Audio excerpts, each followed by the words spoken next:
আমি এখনো পর্যন্ত পুরোপুরি আশাটা হারাতে চাই না।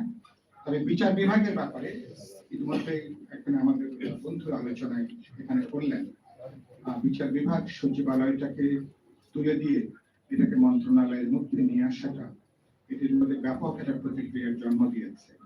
এবং আমরা স্বাধীন বিচার ব্যবস্থার ব্যাপারে আমি এখানে সম্ভবত প্রেস ক্লাবের এখানে আমি মিনিমাম 100টা বক্তৃতা করেছি হাইকোর্টের দিকে তাকিয়ে, এবং বিএনপি 17 বছর ইতিমধ্যে আমি বলেছি বিএনপি যখন বিরোধী দলে থেকে বিএনপি এই উপমহাদেশে মনে হয় যেসব দল সবচেয়ে নিপীড়িত হয়েছে, যারা সবচেয়ে গুম খুনের শিকার হয়েছে, অত্যাচারিত হয়েছে, বিএনপি তার মধ্যে অন্যতম।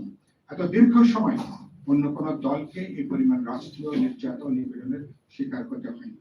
ওই সময়কালে বিএনপি যে ধরনের বিচার ব্যবস্থা তারা দেখতে চেয়েছেন, অথবা ভবিষ্যতে বিরোধী দলে গেলে তারা যে ধরনের বিচার ব্যবস্থা তারা দেখতে চাইবেন, এখন তো উচিত হবে বিএনপি